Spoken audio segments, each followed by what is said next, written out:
నమస్కారం. తిరుపతి భీమాస్ మసాలా వారి సఖీ కార్యక్రమానికి స్వాగతం, సుస్వాగతం.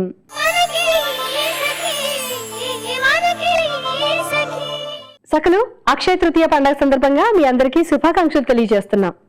ఒకప్పుడు ఈ పండుగని ఎక్కువగా ఉత్తరాది ప్రాంతాల వారు మాత్రమే జరుపుకునేవారు. నేడు మన దక్షిణాది రాష్ట్రాలకు కూడా ఈ పండుగ విస్తరించింది.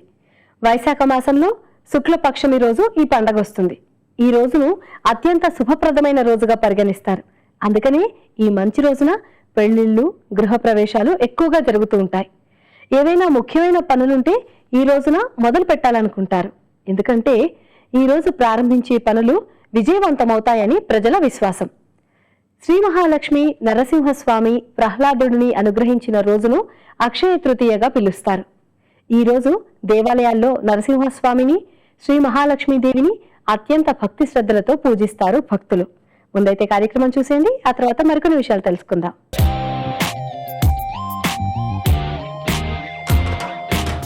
నమస్కారం. మాటే మంత్రం కార్యక్రమానికి స్వాగతం. మరి ఒక్క సంతానం ఉంటే తల్లిదండ్రులు ఎలాంటి జాగ్రత్తలు తీసుకోవాలో మనకి వివరించి చెప్పడానికి ప్రముఖ సైకాలజిస్ట్ వంకిపరుపు రవికుమార్ గారు ఉన్నారు. మరి ఆయనతో మాట్లాడి మరిన్ని విషయాలు తెలుసుకుందాం. నమస్తే సార్. నమస్కారం. ఒక్క సంతానం ఉంటే ఎలాంటి జాగ్రత్తలు తీసుకోవాలి సార్? ఒక్క సంతానము అన్నప్పుడే మనకు అర్థమైపోయింది, పువ్వు అని పెంచుతున్నాము. మరి ఆ పువ్వుని ఎంత జాగ్రత్తగా చూసుకోవాలి? ఆ పువ్వుని ఎక్కువగా చేస్తే ఒడిలిపోతుంది, లేకపోతే అది సరిగ్గా చూసుకోకపోతేనేమో సరిగ్గా వికసించట్లేదు.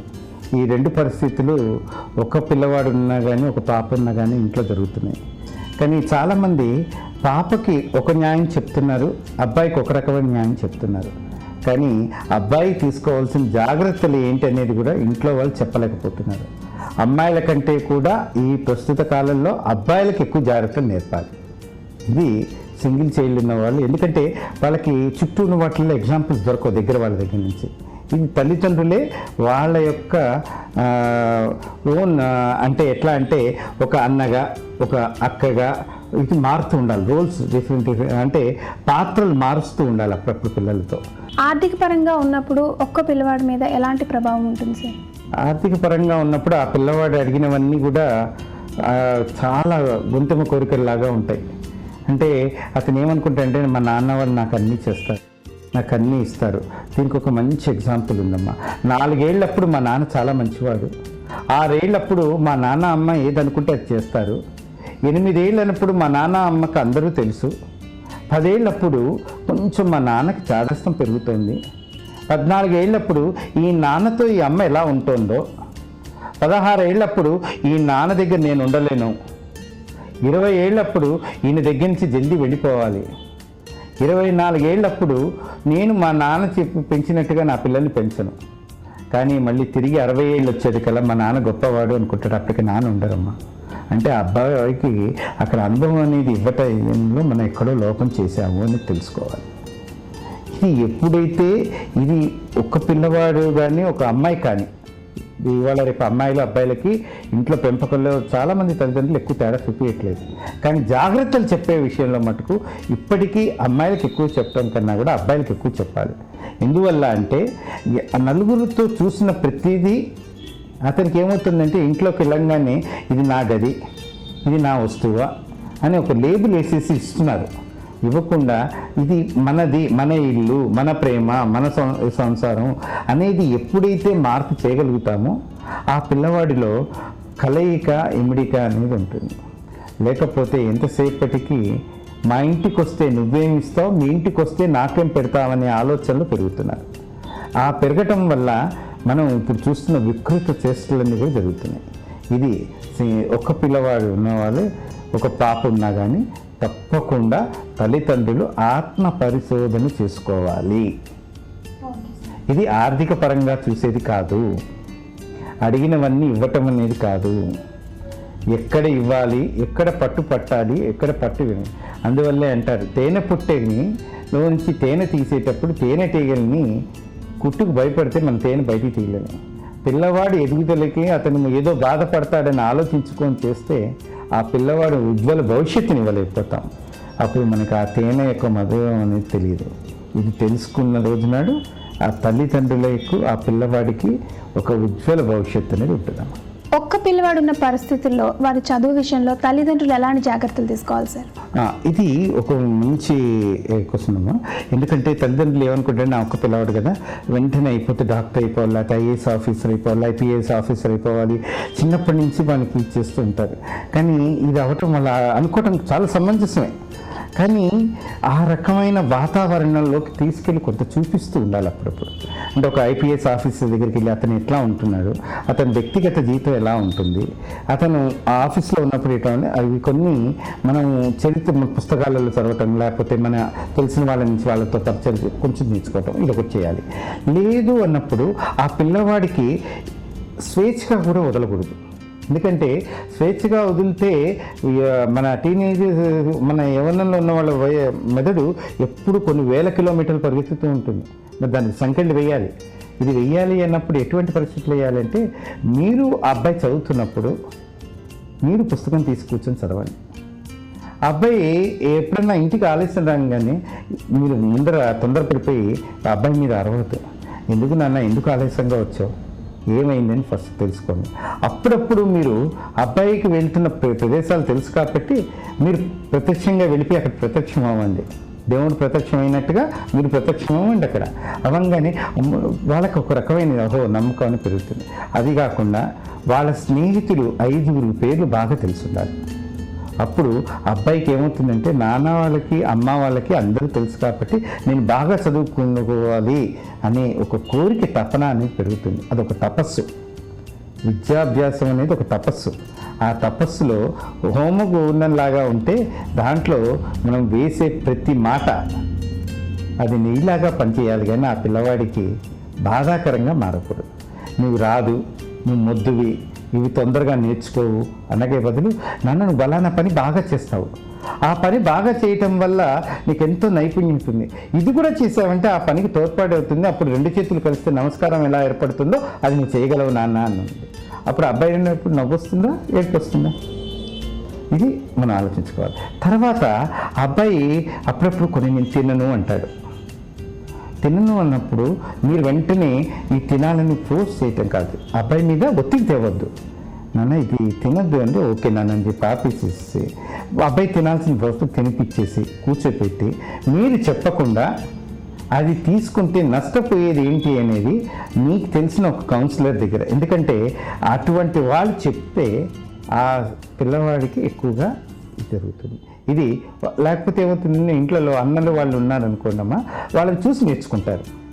కానీ ఇక్కడ ఎవరు లేరు కాబట్టి అటువంటి ఎక్స్పర్ట్స్, అంటే ఆ సబ్జెక్టులలో వాటిలో అనుభవం ఉన్న వాళ్ళ దగ్గర తీసుకెళ్తే లెక్కల కష్టము. ఓకే, మీరు 4 మంచిగా చేసే పిల్లలు ఉన్న వాళ్ళతో మాట్లాడించండి. అలాగే బాగా మ్యాథ్స్ ఎవరు చెప్తారో ఆయన దగ్గర ఒక 4 రోజులు తీసుకెళ్ళండి. అతని యొక్క బాడీ లాంగ్వేజ్ తెలుసుకుందని పిల్లవాడికి కూడా అభిరుచి పెరుగుతుంది. అభిరుచి పెరిగిందంటే అనుభవం వస్తుంది, అనుభవం వచ్చిందంటే మార్పు వస్తుంది, మార్పు వచ్చిందంటే మీకు సంతోషం వస్తుంది, మీకు సంతోషం వచ్చిందంటే ఇంట్లో పువ్వు వికసిస్తుంది. ఇది తెలుసుకుంటే తప్పకుండా మార్పు జరుగుతుంది. మరి ఒక్క పిల్లవాడు ఉంటే తల్లిదండ్రులు ఎలాంటి జాగ్రత్తలు తీసుకోవాలి, మరి ఆ పిల్లవాడు తనను తాను ఎలా ఆత్మ పరిశోధన చేసుకోవాలో మా వాళ్ళకి వివరించి చెప్పినందుకు ధన్యవాదాలు సార్. నమస్కారం. చూశారు కదండి, ఇది వాటి మాటే మంత్రం. మరో అందమైన ఎపిసోడ్తో మళ్ళీ కలుసుకుందాం. అంతవరకు సెలవు, నమస్కారం. ఏమండి, అక్షయ అంటే ఎన్నటికీ తరగనిది, అంతరించనిది అని అర్థం. అందుకే శుభకార్యాలను ఈరోజు తలపెడితే రాబోయే రోజుల్లోనూ అన్నీ శుభాలే జరుగుతాయని భావిస్తారు. అలాగే ఈరోజు బంగారం కొని ఇంటికి తీసుకువస్తే ఆ ఏడాదంతా సిరి సంపదలతో తులతూగుతాయని భక్తులు విశ్వసిస్తారు. బంగారం లక్ష్మీదేవితో సమానం. అందువల్ల ఈరోజు మనం కొనే బంగారంతో పాటు అదృష్టము, విజయసిద్ధి కూడా మన వెంటే నడిచి వస్తాయట. దానం కూడా మన సంస్కృతిలో భాగమే. దానం చేసే మంచి గుణం ఉన్న దయార్ద్ర హృదయుల కోసం స్వర్గ ద్వారాలు తెరిచి ఉంటాయంటారు. అందువల్ల తమకు ఉన్నంతలో కొంత దానం చేసేందుకు పూనుకుంటారు చాలా మంది. ముందైతే కార్యక్రమం చూసేయండి, ఆ తర్వాత మళ్ళీ మాట్లాడుకుందాం.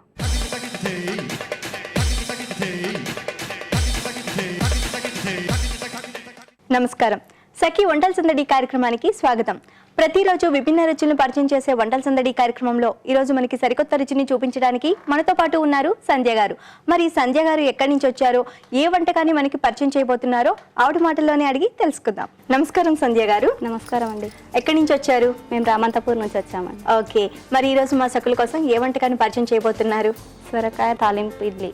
సొరకాయ తాలింపు ఇడ్లీ. మరి దానికి కావాల్సిన పదార్థాలు చెప్తారా? చెప్తాను. సొరకాయ తురుము, పచ్చిమిర్చి, అల్లం పేస్ట్, గోధుమ పిండి, బొంబాయి రవ్వ, ఆయిల్, పంచదార, కరివేపాకు, ఉప్పు, ఇంగువ, కొత్తిమీర, వంట సోడా, శనగపిండి, జీలకర్ర, ఆవాలు, పసుపు, నిమ్మరసం. ఓకే సంధ్య గారు, కావాల్సిన పదార్థాలు చూసాం కదా, తర్వాత ఏం చేయాలి? ఒక బౌల్ తీసుకోండి. ఒక బౌల్ తీసుకోవాలి. ఓకే. ఈ సొరకాయ వాటర్ అంతా పిండేసి ఫస్ట్ మనం సొరకాయ తురిమి పెట్టుకున్నాం, తర్వాత దాంట్లో వాటర్ ఆటోమేటిక్ గా ఉంటుంది కాబట్టి అదంతా తీసేస్తున్నారా ఇప్పుడు? తీసేస్తున్నాను.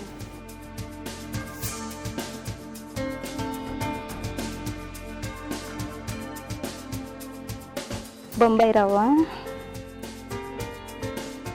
గోధుమ పిండి, గోధుమ పిండి, అల్లం పచ్చిమిర్చి పేస్ట్, శనగపిండి అండి, శనగపిండి కూడా. ఓకే. వంట సోడా, పంచదార అండి కొంచెం, ఇంగువ, కొంచెం పసుపు. పసుపు అంటే మనం కలర్ కోసమేనా? ఉప్పు అండి, కొత్తిమీర వేస్తున్నాం. కొత్తిమీర. ఈ సొరకాయలో పిండిన వాటర్ ఉంటాయి కదండి, వేస్తూ కలుపుకోవాలి.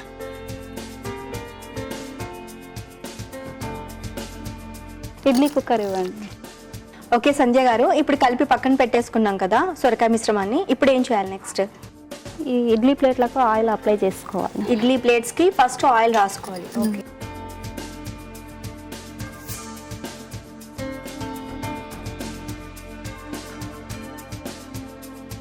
వీటిని మనం ప్లేట్లో ఇడ్లీలు ఎలా అయితే పెడతామో ఇడ్లీ పిండి అట్లాగే సర్దేయాలి. సర్దేయాలి.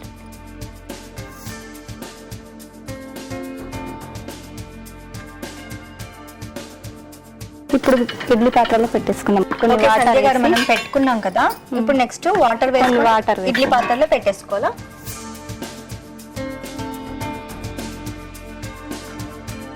సరిపోతాయా?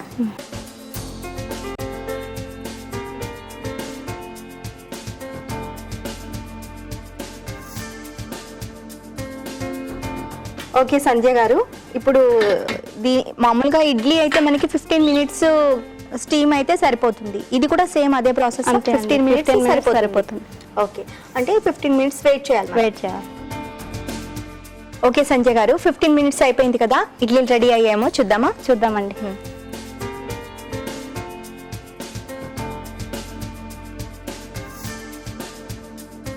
మనకి ఇడ్లీ లాగానే వచ్చాయి ఇవి కూడా, ఎందుకంటే ఇడ్లీ లాగానే వస్తాయి.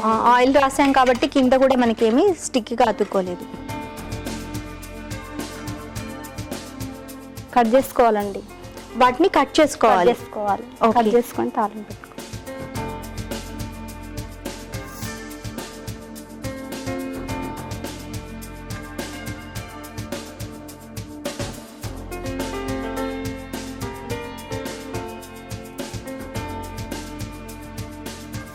ఇవి కట్ చేసుకున్నామండి. ఇప్పుడు ఇప్పుడు బాండి పెట్టి తాలింపు పెట్టేసుకుందాం. ఓకే, బాండి పెట్టేసుకొని మళ్ళీ తాలింపు పెట్టుకోవాలా? అవునండి.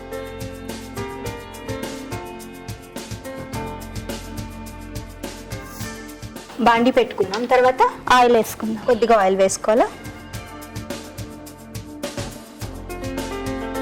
జీలకర్ర, ఆవాలు వేసుకోవాలి. జీలకర్ర, ఆవాలు, కొంచెం కరివేపాకు వేసుకోవాలి. కొంచెం కరివేపాకు. ఓకే సంజయ్ గారు, ఇప్పుడు తాలింపు పెట్టుకున్నాం కదా, నెక్స్ట్ ఏం చేయాలి? ఇవి కట్ చేసిన ఇడ్లీలు ఇందులో వేసుకోవాలండి. ఆయిల్, జీలకర్ర వేసాము, ఆవాలు అట్లాగే కరివేపాకు వేశారు. ఇవి వేగిన తర్వాత అప్పుడు ఈ కట్ చేసి పెట్టుకున్న పీసెస్ వేయాలా? వేసేయాలి. ఓకే, ఇవి కొంచెం ఫ్రై చేసుకోవాలండి. కొద్దిగా ఫ్రై చేసుకోవాలా? ఎంత టైం పడుతుంది ఇది ఫ్రై అవ్వడానికి? 2 మినిట్స్. 2 మినిట్స్ సరిపోతుంది ఫ్రై చేసుకోవడానికి. ఓకే సంజయ్ గారు, మొత్తం అంటే రెండు వైపులో కూడా కొంచెం రెడ్ కలర్ లోకి వచ్చేసాయి కదా, ఇంక ఇప్పుడు అయిపోయినట్టేనా? అయిపోయిందండి. సర్వింగ్ ప్లేట్లోకి తీసుకో.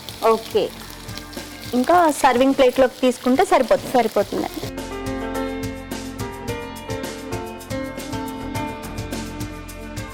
నిమ్మరసం వీటిపైన వేసుకొని ఇప్పుడు కొత్తిమీరతో గార్నిష్ చేసుకుందాం. కొత్తిమీరతో గార్నిష్. సునీత గారు, సొరకాయ తాలింపు ఇడ్లీ రెడీ అయిపోయిందండి. ఎలా ఉందో టేస్ట్ చూసి చెప్పండి. ఓకే, తప్పకుండా సంధ్య గారు. ఓకే అండి, సంధ్య గారు తయారు చేసి చూపించిన సొరకాయ తాలింపు ఇడ్లీ రుచి చూసే ముందు దీనికి కావాల్సిన పదార్థాలు, తయారు చేసే విధానం మరొకసారి చూద్దాం. సొరకాయ తాలింపు ఇడ్లీకి కావాల్సిన పదార్థాలు: సొరకాయ తురుము, గోధుమ పిండి, బొంబాయి రవ్వ, శనగపిండి, పచ్చిమిర్చి, పసుపు, నూనె, ఉప్పు, పంచదార, బేకింగ్ సోడా, కొత్తిమీర తురుము, నిమ్మకాయ, జీలకర్ర, ఆవాలు, కరివేపాకు, ఇంగువ. సొరకాయ తాలింపు ఇడ్లీ తయారు చేసే విధానం: సొరకాయ తురుములో నీళ్లు లేకుండా పిండాలి. పిండిన వీటిని పక్కన పెట్టుకోవాలి. బొంబాయి రవ్వ, గోధుమ పిండి, పచ్చిమిర్చి ముద్ద, శనగపిండి, బేకింగ్ సోడా, పంచదార, పసుపు, ఉప్పు, కొత్తిమీర తురుము, సొరకాయ తురుము పిండగా వచ్చిన నీళ్లతో కలపాలి. ఆ తర్వాత ఇడ్లీ ప్లేట్లకి నూనె రాసుకొని ఈ పిండి ముద్దను ఇడ్లీ ప్లేట్లలో ఇడ్లీల మాదిరిగా సర్ది స్టవ్ వెలిగించి 15 నిమిషాలు ఉడికించుకోవాలి. తర్వాత ఈ ఇడ్లీలను చిన్న చిన్న ముక్కలుగా కట్ చేసి పక్కన పెట్టాలి. తర్వాత స్టవ్ వెలిగించి ఒక బాండీ పెట్టి కొద్దిగా ఆయిల్ వేసి అది వేడైన తర్వాత జీలకర్ర, ఆవాలు, కరివేపాకు ఈ తాలింపులో కట్ చేసి పెట్టుకున్న ఇడ్లీ ముక్కలను వేసి కొద్దిగా ఫ్రై చేసి స్టవ్ ఆఫ్ చేసి సర్వింగ్ ప్లేట్ లోకి తీసుకొని నిమ్మరసం, కొత్తిమీరతో గార్నిష్ చేసుకుంటే అంతే, వేడి వేడి సొరకాయ తాలింపు ఇడ్లీ రెడీ. ఓకే అండి, సొరకాయ తాలింపు ఇడ్లీకి కావాల్సిన పదార్థాలు, తయారీ విధానం చూసాం కదా. ఇప్పుడు ఇది ఎలా ఉందో టేస్ట్ చేసి చెబుదాం.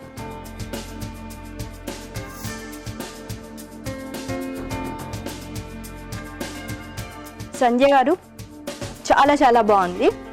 ఓకే, మరి మా సకులకు ఇంత మంచి వంటకాన్ని తయారు చేసి చూపించినందుకు అనుస్వార్ తరపు నుంచి మీకు gift hamper and gift voucher. Thanks అండి. చూసారు కదా సకులు, సంజయ్ గారు తయారు చేసి చూపించిన సొరకాయ తాలింపు ఇడ్లీ చాలా చాలా టేస్టీగా ఉంది. ఇది చాలా హెల్దీ కూడా. మీరు కూడా తప్పకుండా ట్రై చేయండి.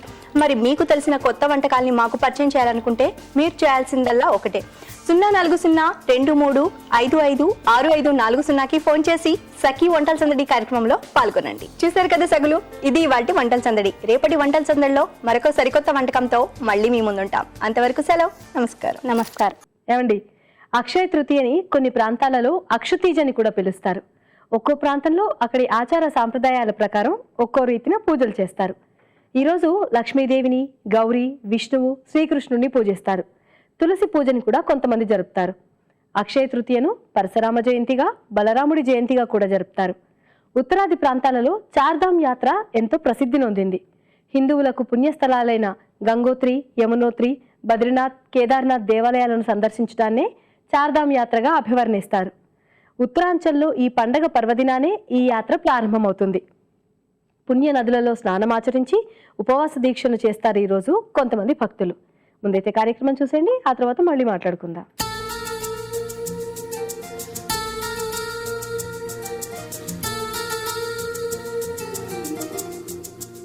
నమస్కారం. వస్త్రాకృతి కార్యక్రమానికి స్వాగతం. సకలు, ఈరోజు మనం దిల్సుఖ్ నగర్ చైతన్యపురిలో ఉన్న సాన్వి బొటిక్ వచ్చామండి. మరి ఇక్కడ మనతో పాటు డిజైనర్ బిందు ఉన్నారు. మరి బిందు గారు ఎటువంటి డిజైనర్ కలెక్షన్స్ని మనకి ఈరోజు చూపించబోతున్నారో ఆమెని అడిగి తెలుసుకుందాం. నమస్కారం బిందు గారు. నమస్కారం అండి. బిందు గారు, ఈరోజు మా సకలకి ఎటువంటి న్యూ డిజైనర్ కలెక్షన్స్ చూపించబోతున్నారు? మనం ఇప్పుడు బయటకు వెళ్తే ఎన్నో రకాల శారీస్ చూస్తూ ఉంటాము. వాటికి ద సేమ్ మ్యాచింగ్, కాంట్రాస్ట్ ఎలాంటి బ్లౌజ్ అయినా ఉండొచ్చు. కాకపోతే ఏంటంటే మనము ఎన్నో రీజన్స్ వల్ల ఆ బ్లౌజ్ కుట్టించుకొని వేసుకోవచ్చు, వేసుకోకపోవచ్చు. సో మనకు ఆ శారీ ఒక అకేషన్కి వేసుకోవాలనిపిస్తుంది, కానీ మనకి బ్లౌజ్ ఉండకపోవచ్చు. అవును, సారీలో కొన్నిసార్లు రన్నింగ్ బ్లౌజ్ ఇస్తారు, సారీ బ్లౌజ్ ఒకేలా ఉన్నాయని కొంతమంది ఇష్టపడరు. అవును, ఇంకోటి టైలరింగ్కి ఇచ్చినప్పుడు టైలర్స్ కూడా టైంకి ఇవ్వచ్చు, ఇవ్వకపోవచ్చు అనే దాన్ని బట్టి. సో మనం ఏంటంటే మనం ఇప్పుడు డిఫరెంట్గా రెడీ చేసుకుంటే బ్లౌజెస్, మనమే బ్లౌజ్ని రెడీ చేసుకొని మల్టిపుల్ పర్పస్గా, అంటే ఏ శారీ మీదకైనా బ్లౌజ్ మ్యాచ్ అవుతుంది అనని అలాంటి డిజైనర్ బ్లౌజ్ మనం రెడీ చేసుకుంటే అప్పుడు అది మనకి ఏ శారీ మీదకైనా మ్యాచ్ అయ్యేలాగా ఉంటుంది. సో నేను కొన్ని అలాంటి డిజైనర్ బ్లౌజెస్ రెడీ చేశాను మౌనిక, మీకు ఇప్పుడు అవి నేను చూపిస్తాను. ఇది రిబ్బన్ వర్క్తో ఇచ్చాం Mounika, ribbon work designer blouse. ఇది కంప్లీట్గా మనం different types of colours use చేసాం కాబట్టి ఏ శారీ మీదకైనా మ్యాచ్ అవుతుంది. అంటే సిమిలర్గా ఒక 3 to 4 శారీస్ కన్నా మ్యాచ్ అయ్యేలాగా ఉంటుంది. సో బేస్ దీనికి మనం ఏంటి అని అంటే net cloth, black net base ఇచ్చేసేసి దాని మీద మనం ఈ red colour, yellow colour, white colour and green colour అన్ని కలర్స్ ఒక 3 to 4 కలర్స్ మనం యూజ్ చేసి ఈ రిబ్బన్ వర్క్ చేయించామన్నమాట. ఓకే. సో ఇప్పుడు రెడ్ శారీ మ్యాచ్ అవ్వచ్చు, బ్లాక్ శారీ మ్యాచ్ అవ్వచ్చు, క్రీమ్ కలర్ శారీ మ్యాచ్ అవ్వచ్చు, ఎల్లో కలర్ శారీ మ్యాచ్ అవ్వచ్చు. సో ఇలాంటి even plain sari with blouse highlight చేసుకొని కూడా మనం ఈ బ్లౌజ్ని యూజ్ చేసుకుంటూ ప్లెయిన్ శారీ కట్టుకున్నా కూడా బాగుంటుంది మనకు. ఓకే. సో మరి ఫ్రంట్కి ఒకసారి చూద్దాము. ఫ్రంట్ సైడ్ కూడా వర్క్ ఇచ్చారు, రిబన్ వర్క్, ఇదంతా కూడా వర్క్ వచ్చింది, అంతా వర్క్ వచ్చేసి. సో నెట్టెడ్ సారీస్ కి కూడా ఇది చాలా బాగుంటుంది, ఎందుకంటే నెట్టెడ్ సారీస్ ట్రాన్స్పరెంట్ ఉన్న సారీస్ కి కంప్లీట్ గా మనం వర్క్ ఇచ్చాం కాబట్టి కంప్లీట్ కనిపిస్తుంది మనకి. ఓకే. సో మరి ఈ బ్లౌజ్ కి నెట్ తీసుకొని దాని మీద డిజైన్ చేశారా? అవును. ఇది ఎంత టైం పడుతుందండి? ఇది ఆల్మోస్ట్ ఆల్ ఒక 2.5 days టైం పడుతుంది. 2.5 days. దీని మీద ఉన్న వర్క్ ఫ్లాస్ ఇచ్చారు కదా, మామూలుగా ఇంకేదైనా కావాలంటే కూడా మీరు చేస్తారా? వేరే అదర్ కాంబినేషన్స్ లో కూడా మనం చేసుకోవచ్చు. ఓకే. రెగ్యులర్ గా మనకు red, yellow, green common combinations కాబట్టి అన్ని శారీస్ మీదకి మనకి మ్యాచ్ అయ్యేలాగా ఉంటుంది. అంటే ఆల్మోస్ట్ ఆల్ శారీస్ మీదకి మ్యాచ్ అయ్యేలాగా ఉంటుంది కాబట్టి ఈ కాంబినేషన్ లో తీసుకున్నాము. అదర్ దాన్ దట్ మనం ఇంకా లైట్ కలర్స్కి వెళ్ళొచ్చు. Light pink colour, light blue colour, ఇలాంటి ఫ్లవర్స్ ఇస్తూ మళ్ళీ cream colour the same base ఇలా ఇచ్చేసుకుంటూ ఆకులు ఎట్లయినా మనకి గ్రీన్ కలర్ లో వస్తాయి. సో అవన్నీ మనం ఫ్లవర్స్ కలర్స్ చేంజ్ చేసుకొని ఇలా అంటే అలా మనం బ్లౌజ్ చేసుకోవచ్చు. సో ఈ బ్లౌజ్ ని డిజైన్ చేసుకోవాలంటే, అంటే ఇలాంటి ఆర్డర్ చేసుకోవాలంటే ఎంత కాస్ట్ పడుతుంది? ది కంప్లీట్ గా విత్ స్టిచ్డ్ అండ్ ఎవ్రీథింగ్ 2,000-2,500 నుంచి స్టార్ట్ ఉంటుందండి. ఓకే. దాన్ని బట్టి డిజైన్ మారినా, ప్యాటర్న్స్ మారినా, కలర్స్ మారినా, ఏది మారినా సరే దాని ప్రైస్ డిఫరెంట్ గా ఉంటుంది. ఓకే. చాలా బ్యూటిఫుల్ గా ఉందండి. సో ఈ టైప్ లో ఇంకా కొన్ని బ్లౌజెస్ చూపిస్తారా? చూపిస్తాను. ఇది ఇంకో బ్లౌజ్ మౌనిక, సీక్వెన్స్ క్లాత్ అంటారు దీన్ని. So sequence cloth, antique colour sequence cloth మీద మనం కంప్యూటర్ ఎంబ్రాయిడరీ చేపించాం. ఓకే. నార్మల్ గా సీక్వెన్స్ క్లాత్ మనకి మార్కెట్ లో దొరుకుతుంది కదా? మార్కెట్ లో దొరికిపోతుంది. ఎందుకంటే డ్రెస్సెస్ మీదకి చాలా చోట్ల బార్డర్స్ లో సారీ బ్లౌజెస్ కి యూజ్ చేస్తూ ఉంటాము, బార్డర్స్ కి యూజ్ చేస్తాము అండ్ డ్రెస్సెస్ కి కూడా యూజ్ చేస్తాం, బాడీ పార్ట్స్ లో అట్లాంటి యూజ్ చాలా ఉంటుంది. సో యాంటిక్ సీక్వెన్స్ బ్లౌజ్ మనం తీసుకొని దాని మీద విత్ 2-3 కలర్స్ కాంబినేషన్ లో మనము కంప్యూటర్ ఎంబ్రాయిడరీ చేపించాము. మనకి కంప్యూటర్ ఎంబ్రాయిడరీ అంటారా? యా. ఓకే. ఇది మామూలు ఎంబ్రాయిడరీకి దీనికి ఏంటండి డిఫరెన్స్? నీట్ గా వస్తుంది. మనం కంప్యూటర్ లో సెట్ చేసుకొని ఏ డిజైన్ అంటే ఆ డిజైన్ మనం చేసుకోవచ్చు. ఇది ఒక type of design. Hand embroidery వేరే, మెషిన్ ఎంబ్రాయిడరీ వేరే, కంప్యూటర్ ఎంబ్రాయిడరీ వేరే. సో ఒక్కొక్కటి ఒక్కొక్క స్టైల్లో ఉంటుంది. అయితే ఇప్పుడు ఇందులో ఈ ఫ్లవర్ లో మనకి ఏంటంటే purple colour, light pink colour, అలాగే గ్రీన్ కూడా, dark green and light green and base colour ఏమో మనకి కొంచెం యాంటిక్ గోల్డ్ కలర్ లో ఉంది. సో ఇది దీని మీద వచ్చే కంప్యూటర్ వర్క్ ఏదైతే మీరు చెప్పారో అది మనకు కావాల్సిన కలర్స్ లో మనం డిజైన్ చేసుకోవచ్చు. అంటే ఫర్ ఎగ్జాంపుల్ నాకు పింక్ బదులు రెడ్ కలర్ ఫ్లవర్ కావాలి, గ్రీన్ బదులు ఇంకేదో కలర్ లీవ్స్ కావాలి అంటే కూడా మీకు డిజైన్ చేసి ఇచ్చేస్తారు. సో ఇది కంప్యూటరైజ్ డిజైన్ ఉంది కదా, మరి ఇది చేయడానికి ఎంత టైం పడుతుందండి? ఇది చేయడానికి అప్రాక్సిమేట్లీ 1.5 day పడుతుంది. 1.5. సో ఈ సీక్వెన్స్ ఉన్న మెటీరియల్ తో తయారు చేసుకున్న blouse A type of saris మీద బాగుంటుంది? అంటే సారీ ఏ మెటీరియల్లో ఉండాలి? సారీ జార్జెట్ మెటీరియల్లో ఉంటే, అంటే ఫాలింగ్ మెటీరియల్లో ఉంటే బాగుంటుంది. లేదు అంటే ఆర్గన్జా స్టిఫ్ మెటీరియల్లో అయినా, ఫాలింగ్ మెటీరియల్లో అయినా తీసుకోవచ్చు. కోటా శారీకే కానివ్వండి, ఆర్గన్జా శారీకి, నెటెడ్ శారీకి, ట్రాన్స్పరెంట్ శారీకి యూజ్ చేయొచ్చు. ప్రతి ఒక్క శారీకి మనం ఇది యూజ్ చేయొచ్చు. అంటే ఇలా ఉండాలి దీనికి శారీ అని చెప్పేసేసి ఎలాంటిది లేదు. ఓకే. అబ్జెక్షన్ ఏముండదు. ఫ్యాబ్రిక్ ఏదైనా అయి ఉండొచ్చు. సో ఇదంతా సీక్వెన్స్ కదా, మరి ఫ్రంట్ కి ఇచ్చిన ఈ మెటీరియల్ ఏంటండి? ఇది raw silk plain material. Okay. ఇది ఎక్స్ట్రా మళ్ళీ సెపరేట్ గా తీసుకోవాలి? వేరే జస్ట్ మనం మ్యాచింగ్ లో సీక్వెన్స్ మళ్ళీ ప్లెయిన్ ప్లెయిన్. మనం ఫ్రంట్ లోకి వర్క్ కావాలి, కంప్యూటర్ వర్క్ కావాలి అంటే అది మన బడ్జెట్ ప్రకారం మళ్ళీ మనం సేమ్ సీక్వెన్స్ క్లాత్ అంటే సీక్వెన్స్ యాజ్ ఇట్ ఈస్ మనకు కాస్ట్లీ పడుతుంది. సో అదే సీక్వెన్స్ మనం కాస్ట్లీ పడినా పర్వాలేదు, బ్లౌజ్ మనం ఫ్రంట్ లో కూడా అదే పార్ట్ వేసుకొని మళ్ళీ అదే కంప్యూటర్ ఎంబ్రాయిడరీ చేసుకోవాలి అని అనుకుంటే అలా కూడా చేసుకోవచ్చు.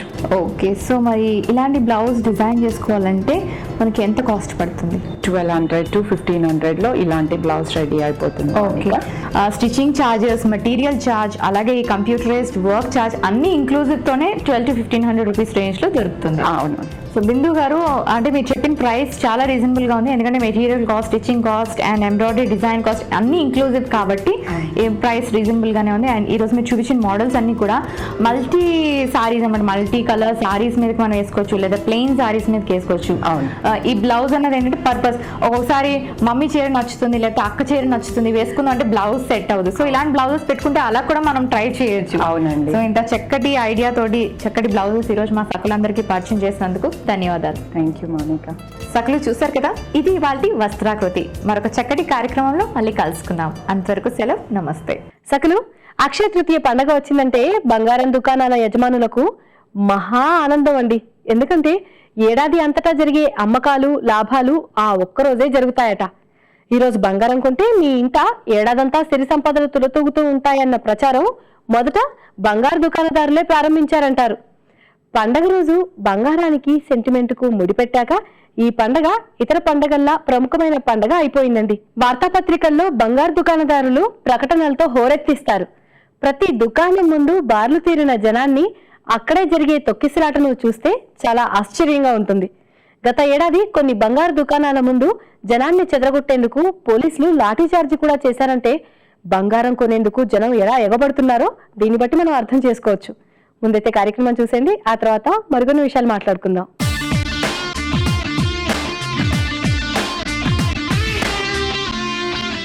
నమస్కారం, షాపింగ్ సరిగమలకు స్వాగతం.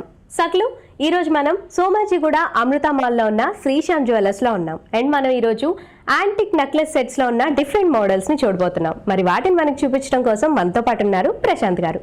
మరి యాంటిక్ నెక్లెస్ సెట్స్ ని చూద్దామా? నమస్కారం ప్రశాంత్ గారు. నమస్కారం అండి. ఎలా ఉన్నారు? బాగున్నానండి. మరి ఈ రోజు మా సకులకి యాంటిక్ నెక్లెస్ సెట్స్ లో లేటెస్ట్ మోడల్స్ చూపిస్తానండి. ఫస్ట్ ఈ ఐటమ్ చూడండి. ఓకే, జనరల్ గా ఇలాంటివి మీరు ప్లెయిన్ గోల్డ్ లో, ప్యూర్ గోల్డ్ లో, షైనింగ్ వాటిలోనే చూసుంటారు. ఇప్పుడు లేటెస్ట్ గా ఇందులో యాంటిక్ ఐటమ్ లో చూపించామండి. ఇది మొత్తం గోల్డ్ కలర్ డల్ ఫినిష్ లో వస్తుంది. వీటికి ట్రెడిషనల్ డిజైనే కాబట్టి ఇది మువ్వలు, మొత్తం మువ్వలు వచ్చినాయి, కింద మ్యాంగో లాగా ఉన్నాయి చూడండి, హ్యాంగ్ అవుతున్నాయి కింద. పైన ఏమో antique matching antique dull stones కూడా ఇందులో యాంటిక్ డల్ స్టోన్స్ వాడతామండి. జనరల్ గా లాంగ్ హారము, వడ్డానాలు, యాంటిక్ వాటికి చాలా మ్యాచింగ్ గా చాలా అందంగా ఉంటుంది. ఓకే, నిజంగా సెట్ అయితే చాలా చాలా అందంగా ఉందండి. సో ఫస్ట్ చూస్తున్నాం కదండి, ప్లెయిన్ సన్నటి చైన్ లాగా ఇచ్చారు first row. And second row వచ్చేసి చిన్ని చిన్ని గోల్డ్ బాల్స్ అండ్ అలానే రెడ్ గ్రీన్ స్టోన్స్ అండ్ అలానే వైట్ స్టోన్స్ చిన్ని సైజ్ నుంచి పెద్ద సైజ్కి అలా ఎక్స్టెండ్ చేశారనమాట. సో అండ్ నెక్స్ట్ మళ్ళీ సన్నటి ఫ్లాట్ చైన్ ఇచ్చారు అండ్ కింద మ్యాంగో డ్రాప్లెట్స్ ఇచ్చారనమాట. సో మొత్తం అంతా కూడా ఈ సరౌండింగ్ మొత్తం అంతా కూడా మ్యాంగోస్ వచ్చినాయి. అండ్ మధ్యలో డ్రాప్లెట్ షేప్లో రెడ్ గ్రీన్ స్టోన్స్తో హైలైట్ ఇచ్చి మధ్యలో రెడ్ స్టోన్ హైలైట్ ఇచ్చారు. అండ్ కింద హ్యాంగింగ్స్. అండ్ వేరే ఇయర్ రింగ్స్ దగ్గరకు వస్తే సేమ్ లాకెట్ దగ్గర ఏ థీమ్ అయితే ఆ కింద చైన్ హ్యాంగింగ్స్ ఇవన్నీ ఏదైతే ఫాలో అయ్యారో సేమ్ అదే ఫాలో అయ్యారు. గ్రీన్ అండ్ రెడ్ స్టోన్స్, మధ్యలో రెడ్ స్టోన్ హైలైట్ అండ్ కింద హ్యాంగింగ్స్. చాలా చాలా బాగుందండి ఈ నెక్లెస్ సెట్. నిజంగా ఇది బ్రైడల్ కలెక్షన్ యూజ్ చేసుకోవచ్చు, లేదా పార్టీ వేర్ కూడా యూజ్ చేసుకోవచ్చు కదా. మరి దీని రేంజ్ ఎంత ఉంటుంది అంటారు? రేంజ్ వచ్చేసి మీకు 3000 రూపీస్ రేంజ్ అండి. ఓ వావ్, చాలా చాలా బాగుంది కదండి. ఈ వెరైటీ చూడండి, ఇది కంప్లీట్ డిఫరెంట్ వెరైటీ. ఇది కూడా మీకు చోకర్ లాగానే వచ్చింది, కానీ దీనికి పెండెంట్ యాడ్ చేసామండి. పెండెంట్ లో ఇందులో మీకు జనరల్ గా ఇప్పటి వరకు రెడ్ స్టోన్స్ ఎక్కువ చూస్తుంటారు మీరు, ఇందులో గ్రీన్ స్టోన్ ఎక్కువ హైలైట్ చేసామండి. సెంటర్ లో ఒకటి గ్రీన్ స్టోన్ పెట్టేసి కింద కూడా పెండెంట్ షేప్ కూడా చూడండి ఎంత యాంటిక్ ఎథనిక్ గా కనిపించేటట్టు చేపించాము. ఇందులో gold plus stone same to same కనిపించేటట్టు చేసామండి. స్టోన్ కూడా అంతే కనిపిస్తుంది మీకు, గోల్డ్ కూడా కనిపిస్తుంది. దీనికి కింద ఒకటి మరూన్ కలర్ స్టోన్ కూడా యాడ్ చేసాము. డ్రాప్లెట్ కూడా ఉంది. దీనికి తగ్గట్టుగా చైన్ కూడా ఉంది చూడండి, చోకర్ లాగా వచ్చేసింది. ఇందులో సింగిల్ లైన్ ఒక రో మొత్తం అంతా స్టోన్స్ పైన అంతా గోల్డ్ పెట్టేసి కిందంతా స్టోన్స్ పెట్టాము. ఓకే, సో చాలా చాలా అందంగా ఉందండి. దానికి తగ్గట్టు ఇయర్ రింగ్స్ కూడా కదా? అవునండి. ఇయర్ రింగ్స్ సేమ్ మన లాకెట్ ఏ డిజైన్ అయితే చూసామో సేమ్ అదే డిజైన్ తో ఇయర్ రింగ్స్ ఇవ్వడం జరిగింది. సేమ్ అదే డ్రాప్లెట్, ఇంకా గోల్డ్ డిజైన్, ఇంకా రెడ్ కలర్ స్టోన్ హైలైట్ ఇవ్వడం. పైన చిన్నగా ఈ బాల్ ఏదైతే ఉందో ఆ బాల్ కింద స్టోన్స్ ఏదైతే ఉందో సో ఇది ఇక్కడ ఇవ్వడం. అవునండి, దీనికి గ్రీన్ కలర్ హైలైట్ కాబట్టి పైన దిద్దులో కూడా 2 స్టోన్స్ గ్రీన్ హైలైట్ చేసామండి. వావ్, మరి ఈ సెట్ ఎంత రేంజ్ లో ఉంటుంది? ఇది 3000 రూపీస్ రేంజ్ అండి. వావ్, 3000 రూపీస్ కి ఇంత హెవీ డిజైన్ సెట్ వస్తుందంటే నిజంగా నాకైతే చాలా తక్కువ అండి రేంజ్. నెక్స్ట్ వెరైటీ చూడండి, ఇందులో మీకు డిఫరెంట్ కలర్ కనిపిస్తుంది. ఇది పర్టికులర్ గా మీకు ఇప్పుడు ఫ్యాన్సీ సారీస్ లో కూడా ఈ పికాక్ బ్లూ కలర్ షేడ్స్ అవి సారీస్ చూస్తూ ఉంటారు. జనరల్ గా ఈ కలర్స్ మీకు గోల్డ్ లో ఉండవు. గోల్డ్ లో చేపియాలనుకున్నా కూడా మీరు ఈ స్టోన్స్ అని మీకు ఉండవు. ఈ సింథటిక్ స్టోన్స్ లోనే ఇలాంటి కలర్ అవైలబుల్ ఉంటుంది. దీన్ని మేము యాంటిక్ నెక్లెస్ సెట్ లో యాడ్ చేసామండి. ఇది ఎక్కువగా బ్లూ కలర్ ఎక్కువ హైలైట్ చేయడానికి స్టోన్స్ అన్ని అక్కడక్కడ బ్లూ కలర్స్ పెద్ద సైజ్ స్టోన్స్ పెట్టేసామండి. వాటికి కాంట్రాస్ట్ గా చిన్న వైట్ స్టోన్స్ యాడ్ చేసాము. White stones plus pearls. ఇది మొత్తం ఒక చోకర్ వచ్చేసి ఇలా స్టిఫ్ గా పైన చోకర్ వచ్చేసిందండి. దానికి కింద ఒకటి పెండెంట్ హ్యాంగ్ చేసామండి. ఓకే, పర్ఫెక్ట్ ఉందండి. నెక్లెస్ అయితే చాలా చాలా అందంగా ఉంది. అండ్ దానికి తగ్గట్టు ఇయర్ రింగ్స్ కూడా వచ్చాయండి. ఇప్పుడు ఇయర్ రింగ్స్ లో కూడా కొద్దిగా size of the ear rings కొద్దిగా పెద్దగా వేసాము. ఎందుకంటే బ్లూ స్టోన్స్ మీకు కనిపించేటట్టుగా ఇందులో కూడా పెద్ద సైజ్ బ్లూ స్టోన్ యాడ్ చేసాము. కింద డ్రాప్లెట్ లో కూడా సేమ్ పికాక్ బ్లూ కలరే యూజ్ చేసాం చూడండి. ఇందులో వీటికి కాంట్రాస్ట్ గా పర్ల్స్ అండ్ కాంబినేషన్ మీకు వైట్ అండ్ స్టోన్ చాలా అందంగా కనిపిస్తుంది చూడండి. సో ఇక్కడ ఏ ఫ్లవర్ అయితే యూజ్ చేసామో, ఇక్కడ ఏ థీమ్ అయితే యూజ్ చేసామో అదే థీమ్ ఇక్కడ మళ్ళీ ఇయర్ రింగ్స్ లో కంటిన్యూ అయిందండి. సో మరి దీని రేంజ్ ఎంత? ఇది 3500 రేంజ్ అండి. వావ్, చాలా చాలా బాగుందండి. ఆ రేంజ్ కి ఈ సెట్ కి నిజంగా చాలా బ్యాలెన్స్ అయ్యింది. అందరికి అవైలబుల్ లో ఉంటుంది. ఈ డిజైన్ చూడండి మొత్తం డిఫరెంట్ గా ఉండేది. ఇది same concept red and green, కానీ ఇందులో మీకు గోల్డ్ తక్కువ అనిపిస్తుంది. మొత్తం గోల్డ్ కాకుండా చుట్టూ మొత్తం స్టోన్స్ యాడ్ చేసామండి. అన్కట్ డైమండ్ స్టోన్స్ పెట్టేసాము. ఇంకా దీనికి హ్యాంగింగ్స్ కూడా జనరల్ గా మీరు డ్రాప్ షేప్ లో అవి బీడ్స్ అవి చూస్తుంటారు. అలా కాకుండా వీటికి ఏంటంటే స్టోన్స్ తోని హ్యాంగింగ్ చేసి పెట్టేసామండి. ఈ డ్రాప్స్ కాకుండా మీకు కంప్లీట్ ఇలా నెక్లెస్ లాగా ఈ హ్యాంగ్ అవుతూ ఉంటాయి మొత్తం డ్రాప్స్. పైన అంతా మొత్తం రెడ్ గ్రీన్ కాంబినేషన్ స్టోన్స్ తో చుట్టూ యాంటిక్ అన్కట్ స్టోన్స్ పెట్టామండి. సో అండ్ వేరే ఇయర్ రింగ్స్ కూడా అదేనండి, సేమ్ అదే థీమ్ ఫాలో అయ్యారు. పైన గ్రీన్ స్టోన్ హైలైట్ ఇచ్చారు కాబట్టి కింద రెడ్ స్టోన్, అండ్ మళ్ళీ కింద చిన్నగా గ్రీన్ స్టోన్. అంటే ఇక్కడ మన హ్యాంగింగ్స్ ఇచ్చాం కాబట్టి అలానే కింద హ్యాంగింగ్స్ ఇచ్చారు. మళ్ళీ కింద చిన్న 3 వైట్ స్టోన్స్ తో. సో ఇదంతా కూడా మీరు చెప్పినట్టు గోల్డ్ కొంచెం తక్కువ కనిపిస్తుంది, స్టోన్స్ ఎక్కువ ఎలివేట్ అవుతుంది. ఎక్కువ స్టోన్ జ్యువెలరీ ఇష్టపడే వాళ్ళు, లేదా స్టోన్ వర్క్ శారీస్ ఉంటాయి మన దగ్గర. స్టోన్ వర్క్ శారీస్ వచ్చినప్పుడు ఇలాంటి స్టోన్ జ్యువెలరీస్ ఎక్కువగా మనం యూజ్ చేస్తూ ఉంటాం కాబట్టి ఇది పర్ఫెక్ట్ మ్యాచ్ అని చెప్పొచ్చు. సో మరి దీని రేంజ్ ఎంత ఉంటుంది? ఇది రేంజ్ బికాస్ ఆఫ్ ఇందులో రూబీస్ ఎమరాల్డ్స్ రియల్ వాడామండి, కొద్దిగా రేంజ్ ఎక్కువ ఉంటుందండి. 8500 రూపీస్ రేంజ్ అండి. సో ఎందుకంటే రియల్ రూబీస్ కాబట్టి. ఓకే, వావ్, చాలా చాలా బాగుందండి సెట్. మరి నెక్స్ట్ ఐటమ్ చూపిస్తానండి. నెక్స్ట్ ఈ వెరైటీ చూడండి, ఇది కుందన్ సెట్ అనొచ్చు, మీరు అన్కట్ డైమండ్ సెట్ అనొచ్చు. ఈ మధ్య మీరు ప్యూర్ గోల్డ్ లో కూడా చూసుంటారు. మొత్తం అన్ని స్టోన్స్ అన్ని ఇవి డల్ ఫినిష్ లో ఉంటాయండి. జనరల్ గా ఇవి డైమండ్స్ లో చూస్తుంటే మీరు షైనింగ్ ఎక్కువ కనిపిస్తుంటాయి, కానీ ఇవి యాంటిక్ సెట్స్ కాబట్టి వీటిలో అన్ని స్టోన్స్ అన్ని కొద్దిగా డల్ షేడ్ లో వాడతాం. పర్టికులర్లీ మీరు నైట్ ఫంక్షన్స్ కి ఎక్కడైనా వెళ్తే ఇది చాలా బాగా హైలైట్ అవుతుంది. ఇందులో చూడండి పెండెంట్ వచ్చేసి same 3 lines of stones chain వచ్చింది. అదే సైజ్ లో కంటిన్యూషన్ లో ఉండాలని పెండెంట్ సైడ్ కూడా అదే సైజ్ లో తీసుకున్నామండి. దానికి కింద ఒకటి డ్రాప్ రూబీ డ్రాప్ హైడ్ చేసి మధ్యలో కూడా రూబీ పెట్టామండి. ఇంకా 3 లోన్స్ మొత్తం గ్రాండ్ గా కనిపించేటప్పుడు 3 rows ఆఫ్ స్టోన్స్ వచ్చేస్తాయి మొత్తం. ఓకే, అండ్ అలానే ఇయర్ రింగ్స్ దగ్గరికి వస్తే ఇక్కడ మన సైడ్స్ లో ఏ బ్రోచర్ అయితే చూసామో అదే ఇక్కడ కంటిన్యూ చేశారు. అండ్ లాకెట్ ఏ థీమ్ అయితే ఉందో సేమ్ అదే థీమ్ ని ఇక్కడ కంటిన్యూ చేశారు. వావ్, చాలా చాలా బాగుందండి. మరి ఈ సెట్ అంటే పార్టీ వేర్స్ కనే కాకుండా అంటే డ్రెస్సెస్ మీద కనే యూజ్ చేస్తాం. ఇది మీకు బ్యాక్ సైడ్ లో అందుకే మేము డోరీ యాడ్ చేస్తామండి. మీరు లెంత్ అడ్జస్ట్మెంట్ చేసుకోవచ్చు. లేదు ఫ్యూచర్ లో మీరు కావాలనుకుంటే ఇందులో మల్టీపర్పస్ ఆప్షన్ ఏమి ఉంటుందంటే ఇప్పుడు 3 rows కాకుండా మీరు దీన్ని 2 rows చేపించి ఒక రో తీపిచ్చేసి దీన్ని లాంగ్ హారం కూడా అక్కడ చేయొచ్చు అండి. Okay okay fine. మరి దీని రేంజ్ ఎంత ఉంటుంది? ఇది రేంజ్ వచ్చేసి 7500 అండి. వావ్, నిజంగా చాలా చాలా హైలైట్ గా ఉందండి. సో ఈ రోజు మీరు చూపించిన యాంటిక్ సెట్స్ అన్ని కూడా చాలా డిఫరెంట్ గా ఉన్నాయి. అంటే మనకి గోల్డ్ లో కూడా అంత మంచి డిజైన్స్ దొరకపోవచ్చు, మీరు అన్నట్టు కొన్ని కలర్ స్టోన్స్ అవనియండి దొరకపోవచ్చు. సో 1 గ్రామ్ గోల్డ్ లో అన్ని కూడా ఇమిడిపోయి ఉన్నాయి, ప్రతిదీ కూడా చాలా చాలా బాగున్నాయి. మరి ఇంత అందమైన నెక్లెస్ సెట్స్ చూపించినందుకు ధన్యవాదాలు ప్రశాంత్. Welcome ma'am. ఇదండి ఈనాటి షాపింగ్ సరిగమలు. నేనైతే మరో చక్కటి ఎపిసోడ్ లో మళ్ళీ కలుస్తాను. అంతవరకు నమస్కారం. సకలు అక్షయ తృతీయ రోజు బంగారాన్ని భక్తులకు సరఫరా చేసేందుకు అనేక పోస్టాఫీసులు, ప్రత్యేక కౌంటర్లు నిర్విరామంగా పనిచేస్తుంటాయి. వినేందుకు ఆశ్చర్యంగా ఉన్నా కూడా ప్రజల విశ్వాసాల్ని మార్కెట్ చేసుకోవటం వ్యాపారులకు తెలిసినంతగా మరెవరికి తెలుసు చెప్పండి. నేను మా అమ్మగారిని అడిగాను, మీ కాలంలోనూ ఈ పండగ నాడు బంగారం కొనేవారా అని. పండగలు మన ఆడంబరాన్ని చూపేందుకు కాకూడదని ఆమె అన్నారు. వారి కాలంలో శ్రీ మహాలక్ష్మీదేవి ప్రతిమని ప్రతిష్ఠించి ఓ అరటి ఆకుపై ఉప్పు, పచ్చిబియ్యం, పసుపు, ఓ అరటిపండు పెట్టి నిష్ఠతో ప్రార్థించి కర్పూర నీరాజనాలు అర్పించి అష్టైశ్వర్యాలను ఇవ్వమని కోరుకునేవారట. ఇలా పోటీలు పడి బంగారాలు కొనడమన్న మాటే వారి కాలంలో ఎరగరట. అక్షయ తృతీయ నాడు ఎన్నింటికీ తరగని ఆత్మశాంతిని ఇవ్వమని కోరుకుందాం. బంగారం కన్నా బంగారం లాంటి మనసు మనకి ఉండాలని ప్రార్థిద్దాం. మీరేమంటారు? మీ అభిప్రాయాన్ని రాసి పంపిస్తారా? మా చిరునామా Sakhi ETV 2, Ramoji film city, Hyderabad 501512. మా ఇమెయిల్ ఐడి saki@etv.co.in. మా ఫోన్ నంబర్ 04023556540.